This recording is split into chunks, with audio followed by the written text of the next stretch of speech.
President Trump's latest threat to shut the government is just the most recent indication that he is unfit and unprepared for the office. The notion that the President of the United States would purposefully impair services to taxpayers if Congress doesn't approve $1.6 billion for his Mexico border wall would be far-fetched, if a credible person occupied the White House. "Build that wall," he said in Phoenix this week. "Now the obstructionist Democrats would like us not to do it. But believe me, if we have to close down our government, we're building that wall." What happened to Mexico paying, a bogus notion that nation resolutely rejected, as he promised many times. He also didn't mention those who would pay for a shutdown, taxpayers, especially federal employees. Fortunately, wiser heads on Capitol Hill countered his dangerous bluster. President Trump promised the American people over and over and over again that they would not have to pay for his border wall, said Representative Elijah E. Cummings, MD. The ranking Democrat on the House Oversight and Government Reform Committee. Yet now he apparently plans to hold the entire country hostage by shutting down the federal government in an effort to pry away billions of their hard-earned dollars for exactly this purpose. Added Representative Gerald D. Connolly, Democrat Virginia, the president promised that Mexico was going to pay for his wall.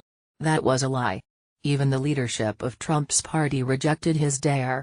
"I don't think anyone is interested in having a shutdown," said House Speaker Paul D. Ryan, Republican Wisconsin, despite Trump's repeated provocations. "I don't think it's in our interest to do so. Trump thinks otherwise."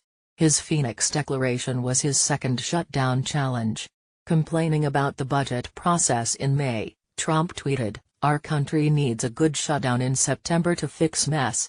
Let that sink in. The president thinks the country needs a good shutdown. That's nuts, as federal employees, retirees and contractors know. Fearing retribution, most staffers contacted for this column did not want to be named saying so. It's blackmail. It's wasteful. It hurts the American people that the government serves as much as it does the employees. Contract employees, cleaners, cafeteria workers, etc., of which there are more and who are the ones most likely to live closest to the bone, are hurt worse than anyone as they are never recompensed, a Library of Congress staffer said by email. "Please do not include my name," he added. "I do fear retribution, which is sad itself." Sancha Bailey is one of those contract cafeteria workers who would not get paid if laid off during a shutdown, as most federal employees were during the 16-day partial closure in October 2013. Then, 850,000 employees were furloughed, losing 6.6 million workdays. It, and debt limit brinksmanship, also resulted in the loss of billions in economic activity and an estimated 120,000 new private sector jobs, according to a 2013 Office of Management and Budget, OMB, report. Now, Mick Mulvaney heads OMB. He supported the earlier shutdown as a Republican congressman from South Carolina and doesn't shy away from the possibility of one next month. Federal programs are funded through September 30. An impasse on spending could result in the closure of many federal operations. "We believe we did it for the right reasons," Mulvaney said in 2013. "We believe it was good policy. We believe good policy makes good politics." In May, he again endorsed the tactic, saying that if the budget process is business as usual and nothing changes and it takes a shutdown to change it, "I have no problem with that." He should listen to Bailey. "How will me and my child survive?" she asked in an email. Trump needs to think before he speaks. Making America great is not shutting down the government or building a wall. Contractors such as Bailey pay twice when the government shuts down. Like other taxpayers, they are deprived of services. They also lose income.